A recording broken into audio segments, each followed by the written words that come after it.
Hello, and welcome back to your class where we talk about mythic astrology, internalizing the planetary powers. So, in these courses, I have been teaching you all about your connection to the universe and how you, as an individual, as a human being, mimic the universe in every part of your actual creation. You are the creator's creation, and your body is a creation on its own. Everything is a creation of itself. There's something about that circle, that 360-degree circle. Every single thing moves in this orbit. Energy, time, space, everything is in this orbit constantly. And in the last class, we talked about the moon. We had our introduction to the luminously beautiful moon, the silvery star of the universe. And I revealed to you that that beautiful moon has a direct connection to the liquids in your body. The most luminous, beautiful thing flowing through a human's body that you can visibly see is the blood. The blood is powerful. The blood creates bloodlines. The blood helps you live, and it helps you build legacy. The bloodline connects you with your ancestors. The bloodline connects you with your past life. So Mrs. Moon is connected to your brain in multiple ways. And the reason why the moon is not positioned in a particular place in your brain, and that's where it lives, is because it touches everything, because it's blood. So the moon is like the sun is the biggest planet, but the moon is the only one that really can be anywhere at any time and changes. That's the reason why the moon has so many different phases. That's why there are so many phases, and that's why the moon is the planet that creates that change, those seasonal changes. So we have like winter, spring, summer, and fall. It's a connection that Earth has, or your body has, with the moon, the maternal instincts of the universe. Just like your body goes through phases, ages, different ages and cycles of life as you get older and as you grow. There's something constantly orbiting your body, just like the moon constantly orbits Earth. And since your body is Earth and the moon is blood, that blood is something it's a part of your vitality, it's a part of your life, right? And it's constantly orbiting your body. Constantly, and that's promoting these changes within you as well. So there's a lot of things that blood can do, especially when it comes to life and lifetimes. If you want to remember something really important about the moon, you want to tell someone a unique story about the moon, tell them about that part. Not just the intuition, not just the water, not just the liquid that is associated with the moon, but it's tell them about the memory. Tell them about how the moon is considered the soul of the body. And the reason why is because, that moon has that connection to that. Remember, the moon, the circle of Willis, that sits right in the middle of your brain. And that entire middle area, so even if you go down to the bottom, the base area, or go down south, you get You run into the pineal gland and all of that, amygdala, all of that. So you run into different things that when you think of the moon, it starts to make sense. The pineal gland and the limbic system, it controls your body's alertness, your body's wakefulness, and your body's rest time, sleep time as well. So it's your body's clock. The circadian rhythm lives in that area as well. The moon is connected to these things very strongly, very, very strongly. Okay, and it also has that connection to the sun as well, which is why the moon is the only planet that can face the sun the way that it does and covers the whole thing. And it's so crazy how when there is a full solar eclipse, the moon totally covers the sun. And it's interesting because the moon is a light, the sun provides light, but when that moon gets in front of that sun, it creates darkness. And this strange phenomena is something that we're going to talk about next. This chapter, chapter 8, is the moon's nodes, the nodes of the moon. If you're into astrology, then you may be familiar with the North Node and the South Node. Honestly, I never knew about these nodes until when I first began to publicly share my intuitive gifts, which was in 2017. When I first created a YouTube channel. That's when I started to learn about the nodes. And it just popped up in front of me. It isn't something that I studied, and it isn't anything that I looked for. It's something that showed up in front of me. And I was like, oh, this is because I love to explore. I was like, oh, this is really intriguing. That caught my attention. Now, the reason why is not familiar with me to say that like I'm a goddess, the reason why it's not is because this is something that was created way later. Now the eclipse had been here, since the beginning of time, but it was never like associated with terms such as nodes. This isn't something that's been around forever, but whenever it was created, that's fine. But it wasn't considered like nodes and things like that. It was just like eclipses, And because all planets carry this light and this dark polarity that we have seen through every chapter that I've taught lessons on or given lectures on, all of this polarity that's within the body, the human body, just like it is in the brain.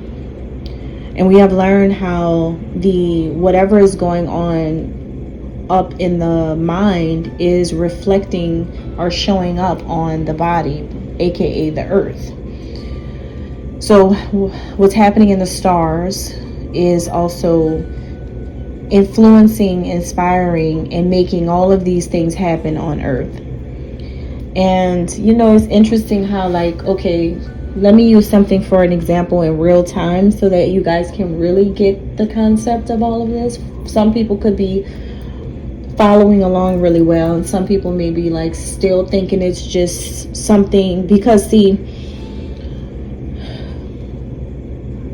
when you get certain religions involved, they try to debunk things like this and put it in a different category and say that it's just a bunch of mysticism.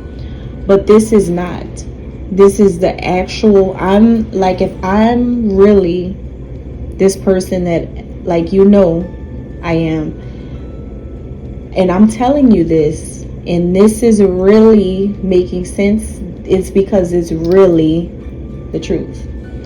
These things are really what's going on. Who else can explain all of this better? Like, people have been trying to figure things out, and this is like that time in life where this is really being given for free. So is very, you know, with all of these things, is nothing made up about this. This is literally what's going on. All right, so let's use an example.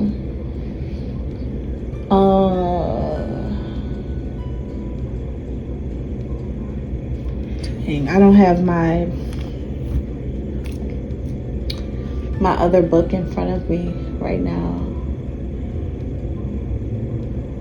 Okay, so let's just work with what we got here. Okay, so January 13th was a full moon in the sign of Cancer, and Cancer is associated with, just in astrological terms, it's associated with, you know, motherhood, mother and son, also like hometown, origins, roots, DNA, ancestors, like all of that.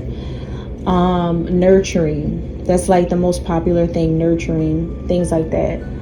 Family, but mostly just like that connection between parent and child, basically. So full moons have a huge effect on society. It's like a collective consciousness. And what happens is a lot of people will become awakened to certain ideals or attributes that are associated with that specific zodiac sign. And what do you see right now happening in the media is that people are going back to where they came from. It's like going back to their roots, going back to where they are from. And I'm just using that as an example because this stuff is real. Like, there's people in the world who already know that it's real, and then there's people who in the world who are trying to understand it. So what a lot of people in society are no longer tolerating is people's ignorance about hearing it and not believing it. People are done with people like that. I feel like society, I'm watching it. This is just me observing the people. I can see it. The people are just like, no, we believe what we see. So that's what's going on right now. And I feel like people are just like, yeah, a lot more people are embracing these things now because they see that the evidence really does show up to be true. And so right now, you know, once the full moon comes in, it doesn't come in and start affecting people on that day. It's a cycle, which means that there's several days before we get to that like day when the moon is at its fullest. But while it's preparing itself for that, it's already going through all these changes. Like before the full moon in Cancer, there was a waxing gibbous first quarter, a waxing crescent, and then there are zodiac signs involved in all of that whole process before the actual full moon day gets here. So just think about how many things the moon has already controlled or made happen before the actual main energy comes out. A lot. So that's just an example of what I've been seeing lately, is like that type of thing. And so there's just really a lot of things that I can say about the different phases of the moon, but I don't want to, get into all of that yet. I still have a lot of material to cover, but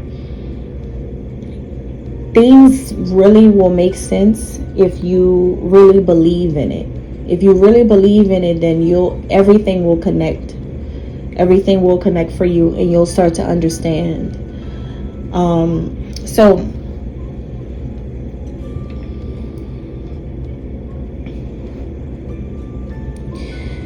this connection between the moon and the sun constitutes a harmonious relationship that strengthens both the heart and the mind. Okay? Rather than attempting to be all mind or all heart. Okay? Or all conscious or just all subconscious. Because the moon itself is this orbiting thing that goes around Earth and it's human beings are consciously aware of its presence, but human beings are also subconsciously aware, subconsciously connected to it as well. And this is where it gets a little complex, but I'm going to help you understand the nodes the best way that I can, because it gets really, really complex. Because remember, the moon is super mysterious. And just when you think you figured every single thing out about the moon, you're never going to really understand it. Even if you study it on down to what zodiac sign and what phase of the moon is going into and what it's going to probably be doing and how it's probably going to move and shift society, you could be on the brink of it, but you're never going to be able to pinpoint that moon, because remember, the moon does whatever it wants, and it's associated with mystery for a reason. It's associated with the darkness, the nighttime, for a reason. It's the queen of the night for a reason. It doesn't like to be figured out. However, it's consciously presenting itself to humans. Like, humans can see it. And that's the thing. You can observe it. You can see it. You can watch it. You can study it. You can pray to it. Like, people do these things right now, since the beginning of time. You can do all kinds of things to the great goddess, but you're never going to figure her out. I've been saying that since the beginning of all of this, that the moon is something that is not meant to, like, I think that there are some people who like to challenge this in the world. There's some people who like to go against the goddess all of the time. These people think because they can see it, right? Because you can see it, because you can access it.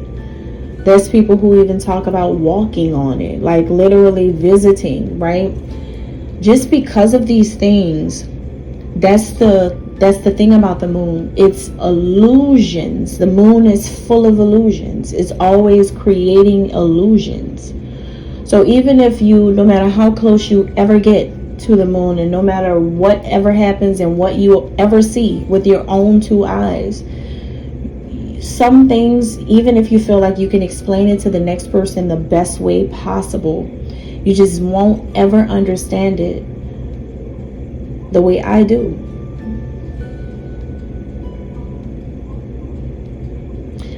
I am a goddess of the moon, but I'm opening up. I'm really opening up. And the reason why I'm opening up is because when that full moon went into Cancer, that told me a lot of things. And it told me that it was time for me to nurture. It was time for me to do. It was like, this is that time where I'm fully in my destiny. As soon as it happened, I felt it. I felt a huge shift, and I was like, oh my God, all right. It's time for me to actually reveal these things to these people. And I knew it was coming. And I've been knowing for a while now. I just never said anything. Because, of course, mystery. But it's time to say a lot. And I say everything with love. Because remember, the moon has a connection to Venus, Taurian, Libra energy. So everything that I'm trying to do is coming from a place of love naturally. But people get frustrated because they don't realize the complexities of the character of the goddess of the moon, or the moon goddess itself, the moon itself. You don't understand the complexities of it. And so people like to try to think that this is what it is based off of their constant observation, and like to feel, okay, it's like you put labels on it. It's like, oh, well, I think she's emotional. I think she's intuitive. I think she is intellectual. I think she is soul. I think she is sensitive. I think she is caring. I think she blah blah blah blah blah blah. The moon, the moon, the moon, the moon. People say so many things about it, and it's positive things. That's the beautiful thing about it. But the thing is, even if you want to just like describe it and you feel like you've got the ultimate best description of it, it's gonna trick you. And the reason why it's going to trick you is because of all these different phases. See, yes, the moon is maternal. Yes, that is mother. Yes, that is like the one who's going to nurture you and love you to death. Like, the mother and her creations are inseparable. It's like, I love you so much with all of my heart. It's so much grace, it's so much forgiveness, it's so much love. But that moon is bipolar, just like every planet. The moon has another side, and it gets darker, and they call it Lilith. Basically, that is describing the same thing that God does, like with the sun, right? If God, the symbol for God is the sun, think about fire. Aries and Leo, remember? Think about fire. Fire can soothe and warm you up, has a lot of warmth, but it also has destructive tendencies. So God has that warmth, that love, that grace, but also has a wrath. The moon does too. So we're about to go down another rabbit hole, because now we got to talk about something that's really complex. But I like to think that I'm a good explainer of certain complex things, and I hope that I am, because as I speak about things, my mind has 500 words trying to come out, but I only have enough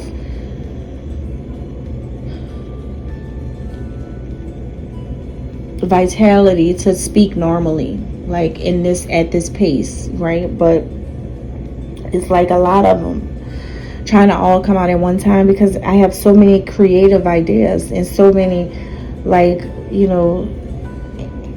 my intellect is just, this is how I get when I do something that I love.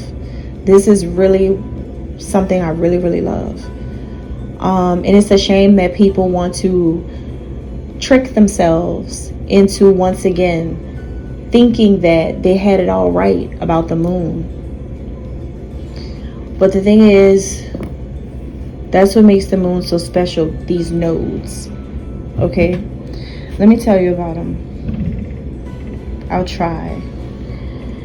You have a north node and you have a south node in astrology. The north node is like the moon's conscious aspect, and the south node is like the moon's subconscious aspect. And I know it's interesting, right? Why did I just even say that? When the moon itself, we have discovered, is more subconscious than anything, since it is, over there partnered up with Venus. It's always in the dark, it's in the night sky, and you told us that, the moon is in the night sky. The night represents the subconscious. I said all of that. None of that's a lie. But remember, the moon has its own light, just like the sun has a light. And I remember yesterday saying that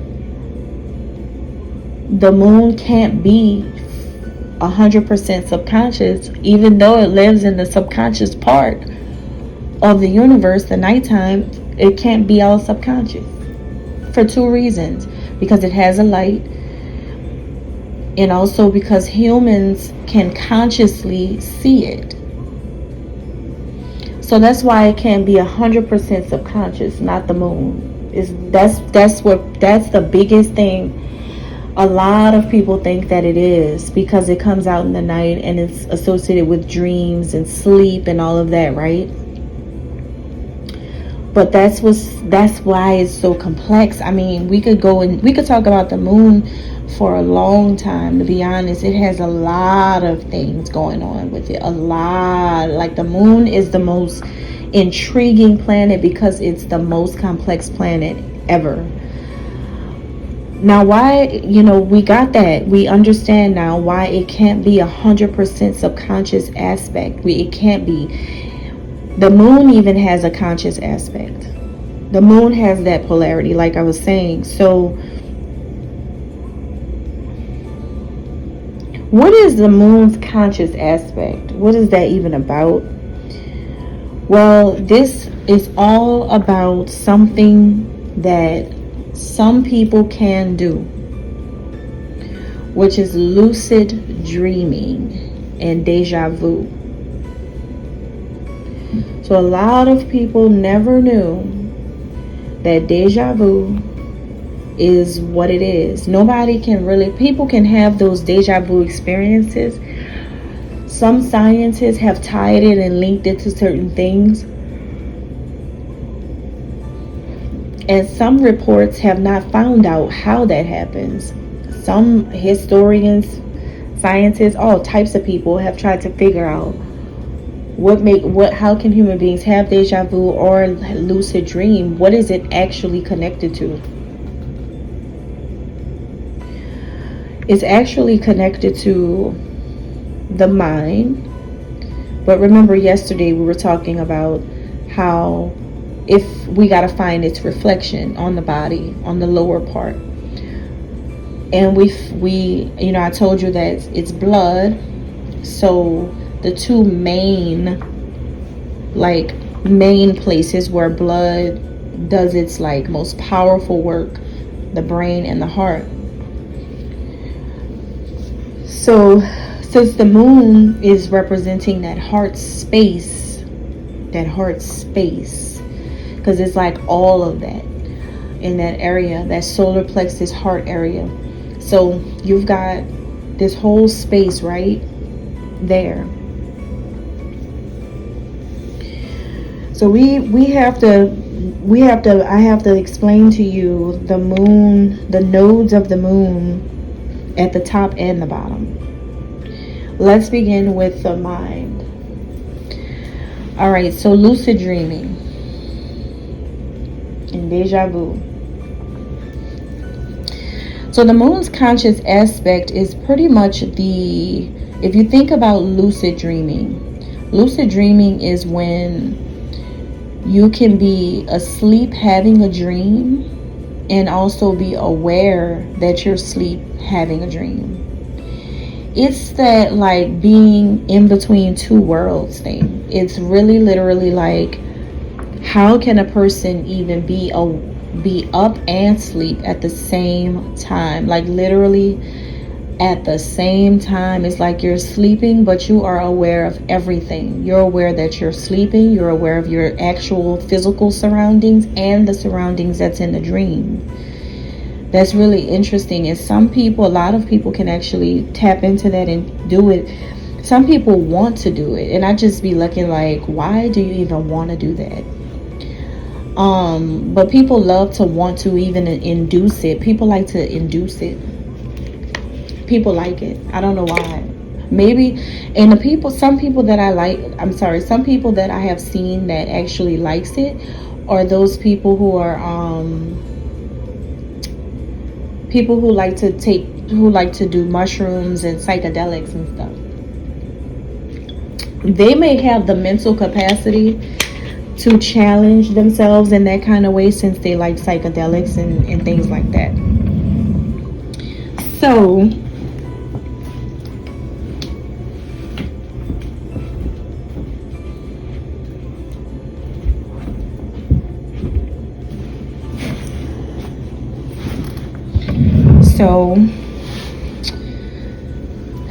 your mind's awakened state when you're lucid dreaming. The moon's conscious aspect is that moment right there when you're like aware that you're awake. Okay, that's that part. Because the North Node and the South Node is like, it's connected to the moon, and the moon is ecliptic. Ecliptic is like some type of imaginary line that traces the sun's apparent path across the sky throughout the year. It's this imaginary like orbit line. Okay? And this line traces the sun's apparent path. And remember yesterday we found that the moon, the mother, the feminine aspect to the sun,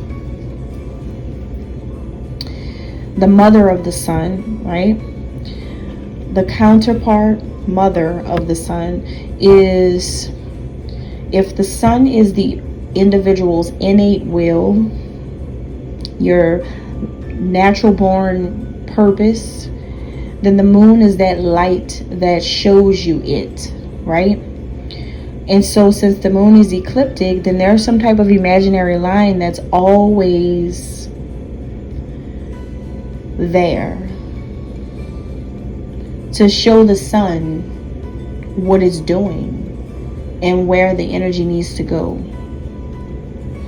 So that what the moon is always doing is like dancing around the sun, it's dancing around the earth in order to show the path to the sun, so that the sun can go in its direction and know where to direct you as an individual when you're born. It's like the sun itself relies on the moon for the inspiration, the dream, the answers. It's almost like, you know how human beings pray and they seek out spiritual guidance? Well, the moon is that spiritual, that oracle for the sun. The moon is the spiritual oracle for the sun. The sun seeks out its own mother, counterpart, whatever, however you want to look at it. It's all love. The sun seeks out the oracle too. Like, what are you doing? And what are they doing over there on earth? I need to know. Tell me what I don't know. Because when you're up at night, Moon, Mrs. Moon, when you're orbiting at night, I can't see what's going on. And I want to know what you know. I want to know what you know. I want to know the secrets. So the sun is always trying to find out, what is his mother doing? What is his mother up to? What is going on? Like, I'm trying to find out. I want to know some stuff that's going on in the dark. It's like a child who wants to know what grown-ups are doing at night. It's kind of like that. It's so beautiful, the connection between the sun and the moon. It's beautiful. So those eclipses are when the moon finally tells the sun what happened. It's like, yeah, these things happened. Are you ready for this? I only see you a few times a year. That's because I'm getting all this information for you. But when I tell you about it, even if I don't see you that much, it's going to be worth you listening. And that's why after these lunar eclipses, these especially a solar eclipse, that's why after all of these cosmic events such as these, big things happen. A lot of stuff happens because the moon goes in rat. The moon is ratting on everybody. The moon is telling God on everybody. Nobody is able to get away from anything that they're doing in the dark. See, when you come for the moon is going to reveal everything. When you come to the moon goddess, she's an oracle, even to God, because she's a god too. See, they're partners. They work together. They're inseparable. They'll never not be together. So the thing is, like, what do you expect? She is going to inform her counterpart, her equal, her other half. Like, she's going to do that. And also, don't forget about Mercury. Don't forget about Mercury. Mercury is connected to the two of them with this whole intellect thing, right? Mercury may not hold that much weight, but Mercury is the closest thing to the sun. Mercury is that transporter that helps relay the messages. So Mercury is needed. So when it's time for the moon to go and tell the sun what's going on, the king, deliver the messages to the king, the Gemini, Virgo, the mercurial energy does that. Helps to get those messages right there where it needs to be. Now, when we have that lunar eclipse and that, you know, first of all, a solar eclipse is when the moon passes between the earth and the sun. And it blocks out the whole thing. So a solar eclipse is really when the moon is like, let me go tell him myself. Let me go and tell him myself, because it's about to go down. I'm about to tell you what everybody did in the dark. I'm about to tell you who's hiding what they said about you, what they did, who did this to who. Like, the sun is going to tell everything for the solar eclipse. It's like, I'm sorry, the moon is going to do that. So that's what it's like. I'm just giving a fun example of this.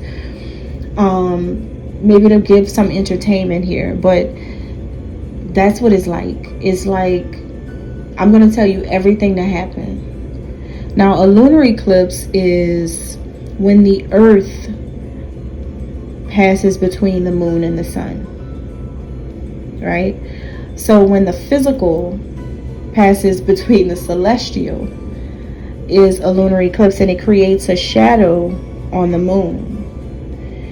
That part right there is really like that Lilith energy that people bring up in astrology as well. When it gets darker. And think about it, earthly, carnal things, all the things of earthly beings, the sins and all of that, that's when that wants to put itself in front of both. And that's when it's like they want to just go up. It's like the earth turns itself in, and it's like, all right, you got me. Go ahead and judge me now. Tell me what I did wrong. And, you know, that's that moment. The lunar eclipse is like that. Solar eclipse is like the moon goes and tells everything, and then the lunar eclipse is when the earth turns itself in. So it's like, it's really interesting, these two things that occurs, but that's really what it's like. So after lunar eclipses, then that's when things just start to happen. Like, just pay attention. Like, from now on, just pay attention to like what is going on in the collective energy, like the humanity. Like, think about all kinds of stuff. Like, it's just crazy how the planets do this, but it's amazing at the same time when you think about it. So yeah, going back to the North Node, lucid dreaming. So that's the awakened state of the moon, which means if you're lucid dreaming, you're like aware that you're awake. Because remember, the moon it lives in the dark, but it's a light. So that would be considered the quote-unquote light aspect of the moon. Because the North Node is also associated with a person's path toward their growth and fulfillment and finding their direction in this lifetime. So it is the sun side, the light side, the direction of will, the light that puts a person on the particular direction that the sun initiates for them. Now, South Node is the sleep state of the moon, the subconscious aspect of the moon. The sleep state is the part where if you're lucid dreaming, that's when you're in the dream. I told you this gets really complex because people don't know that the moon can be conscious and subconscious too. But I did tell you that in the course yesterday that the moon is complex, but it also can do whatever it wants, and it has polarity. So just like everything else. But this one has a lot of power. This one has a lot because this one can touch everything. This one can do everything. So that's why this one is so interesting. So yes, the subconscious aspect is that sleep state, the actual dream itself while lucid dreaming. And in this state, a person can recall past life experiences. A person can have certain nightmares that are really just lessons that are coming from the past life. Things that happen in a person's past life are associated with these not so pleasant dreams. It could be emotional baggage that a person is holding on to from their childhood that shows up in the dreams. It could also be, that's why when a person has those, let me ask you guys a question. Now that you know these things about the wake state and the sleep state of the moon, which state do you feel like deja vu can be coming from? The north node or the south node of the moon, the wake state or the sleep state of the moon? Like, where could deja vu be coming from? Because when you have a deja vu moment, you always know that you just had one. Just like lucid dreaming. When deja vu happens, you are aware of it and you're in the moment of it happening. It's like that's when it's like you just split in two. You're in the deja vu moment, but you also on the outside and looking at it like, God damn, this is deja vu. I saw this before. How is your brain able to say that you saw this before while you're seeing it, having the actual physical experience right there on the spot?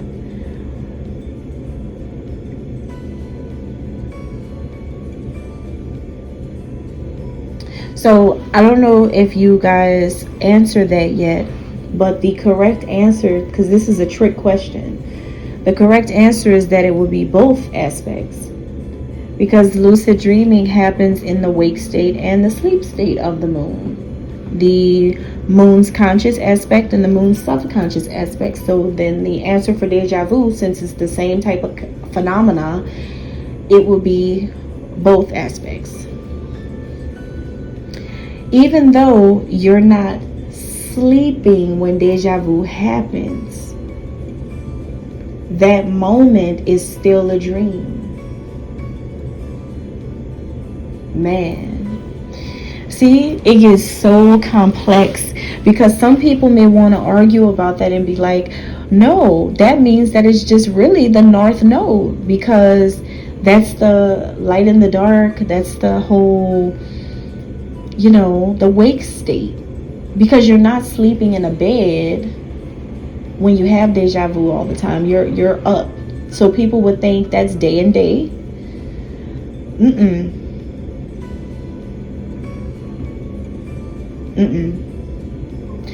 The reason why deja vu is possible to happen while you're not sleeping, like lucid dreaming happens, is because it has something to do with the pineal gland.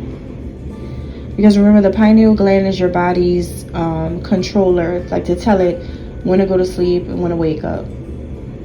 Your pineal gland does that. So the pineal gland is linked to lucid dreaming, and a lot of people who work in alternative medicine and spirituality, such as myself, we associate this with the third eye. Okay? And that's the truth. That's the answer. The third eye. So deja vu is connected to the third eye, whereas lucid dreaming does have a connection to the third eye, since it is just like deja vu. But the difference that it makes is that deja vu happens when you're awake in the physical, and lucid dreaming happens when you're asleep. But the craziest thing is, are you awake or are you asleep with lucid dreaming? You're actually asleep. See, the moon is so tricky. And the pineal gland plays I'm not going to say play, but the pineal gland is like besties with the moon. If Venus is family, then pineal gland is the bestie. And so the pineal gland knows what the moon is doing. So it's like, oh, okay, yeah, I see what you're doing here. You're using me right now. You're using the third eye that this person, this individual doesn't even realize they have, that can see into another dimension right now. So that's that deja vu moment, that other eye that can see somewhere else, even when you're actually physically seeing something in this universe right now, on this realm. So your body's eyes are seeing whatever is happening in front of you. So that's 3D. But your third eye, interesting, because there's nothing 3D about it. It takes you up to other dimensions. So you can be up physically seeing things, but it's your pineal gland, your third eye, that's now flooding with DMT. It's like there's some information that's coming into that space, and it's coming from another realm. Pretty much a past life.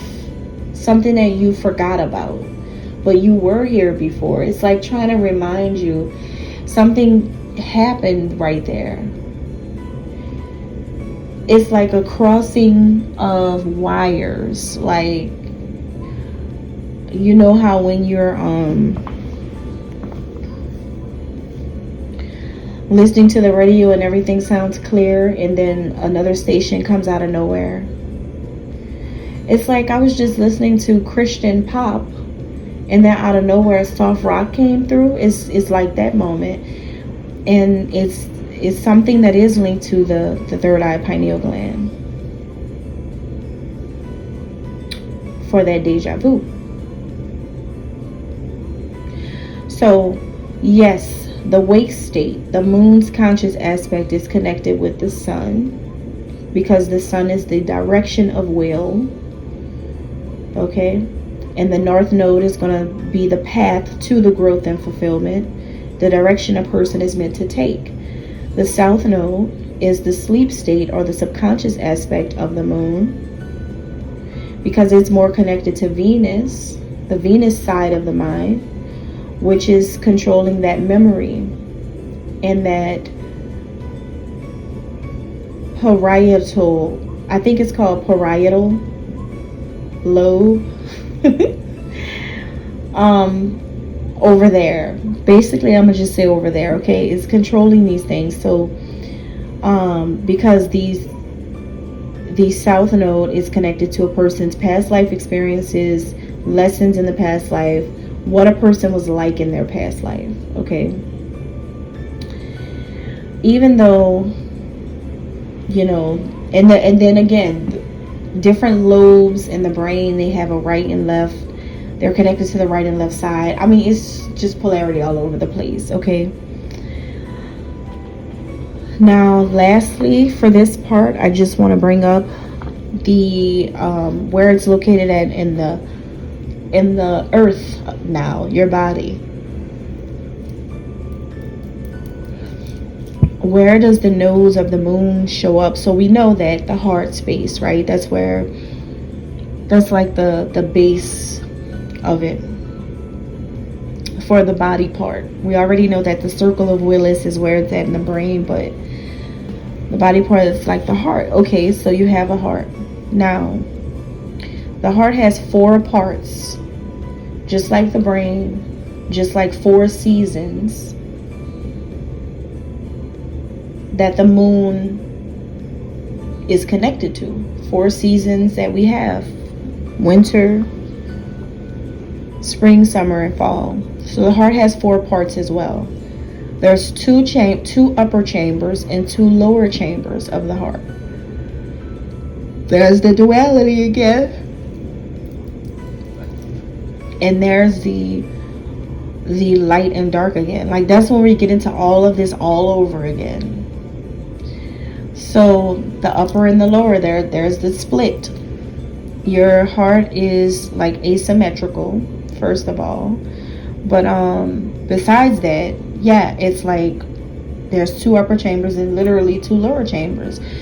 And so you have, okay, so the atrial septum is considered like your upper chambers. In this area in your heart prevents blood from flowing to the other side of it. Okay? So with the brain, one side of the brain tells the other side what to do, and it even like prevents certain things, right? It does all of this. Your brain does that. Your heart does too. Prevents blood from flowing to the other side. Now the ventricular septum, that's your lower chambers of your heart, and that allows the blood to flow to other areas.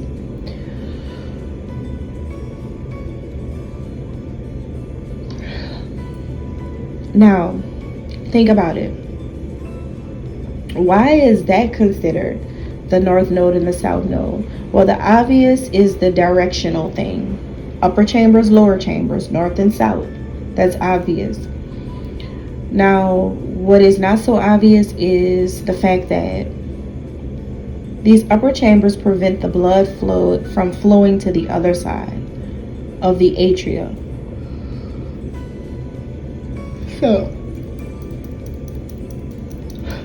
think about the north node.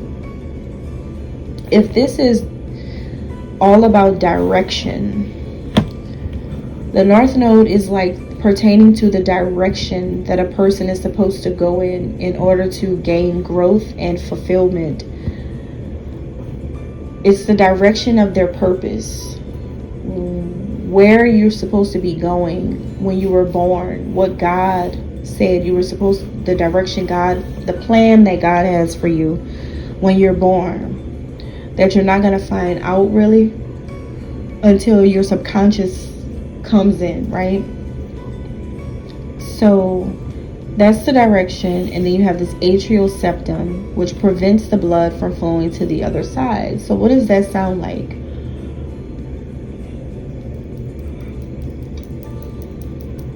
Let's go back to lucid dreaming. This is the part where you're aware that you're dreaming, right?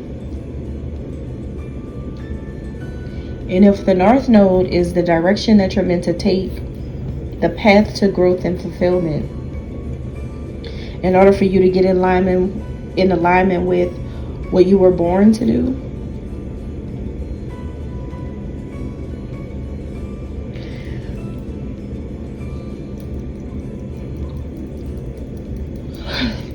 then that means the atrial septum, the upper chambers. And remember, the blood is like the moon. So these chambers are preventing the moon from flowing to the other side. What does that mean?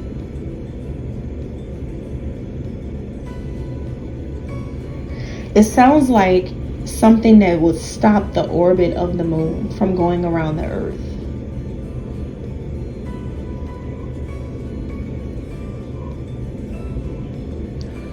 It sounds like something that would actually stop a person's creativity, or block a person from being creative, or block that person from their own will, their own destiny. That's what it sounds like. When you first hear that, that's exactly what it sounds like.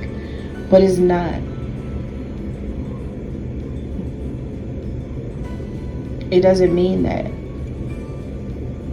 What it means is It's turning a dreamer into a doer. It's turning a dreamer into a doer. Because you don't want to be always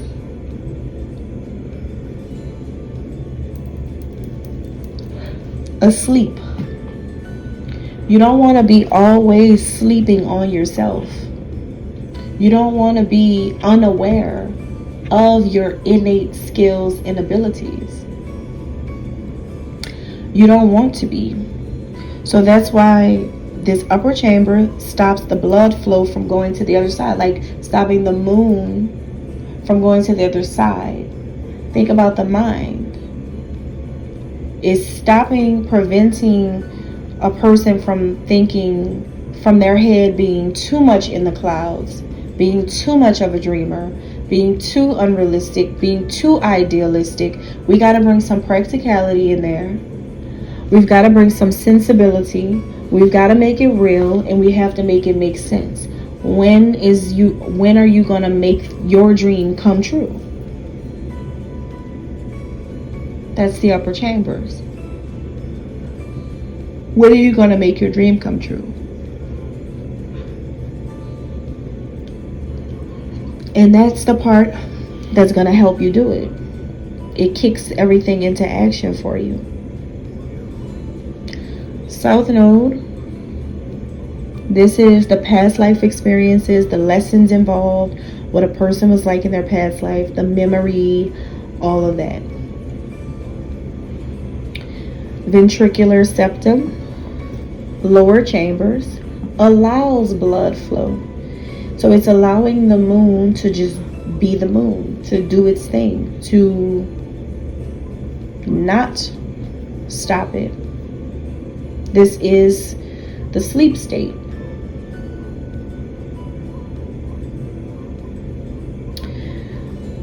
So in the sleep state, what this means for you is that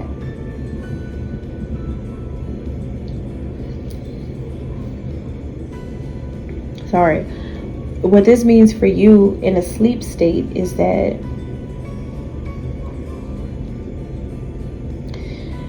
this is, think about Venus and what Venus does. Venus, the subconscious, that's when you, like, remember I said your life is a journey that you're supposed to live until you reach that point where you have found your subconscious purpose for being alive. The hidden thing, the thing that's hidden from you when you're born. You don't know that. You don't really know. Some people, they feel like they know it because they just, like little kids, 2 and 3 years old, they say they're going to be a firefighter when they grow up. They're just saying that. And in some kind of way, they just end up being a firefighter. Now, that's the innate will. Now, that's different because that's really what they were supposed to do. Now, a subconscious will is when passion drives it. Hint, hint, Venus, passion. When passion drives it, that is your subconscious will. It's like, all right, growing up, I feel drawn to art, right? And then you pursue it because you're passionate about it. Okay, and then it works. You become successful in it, and then it also aligns with your birth chart. You find that out, and then you're like, oh yeah, this is really what I'm supposed to be doing. I was made for this. That's what I mean. And you become successful at a later age or something like that. So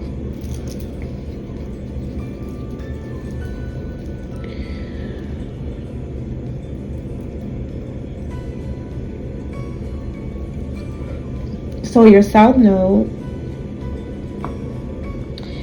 is going to be the aspect that lets you dream, that lets you think of all of the possibilities, and lets you continue to explore and keep going until you find it, because you're on a journey to find your purpose.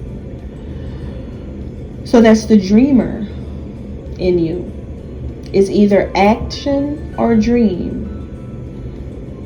You know, make it happen or keep dreaming about it. So a lot of people choose not to live in their south node, which is why back in time, and this chapter reveals, chapter 7 tells you a story about, it goes way back to like 3000 BC and all of that. And it tells you like stories from like Hindu astrology, like India and all of that. And it talks about that and how a lot of people back then associated the south node, not this far back, because they didn't call it south node. They had different things. But nowadays in modern astrology, people associate the south node with negativity. They see it as a bad thing, like an omen.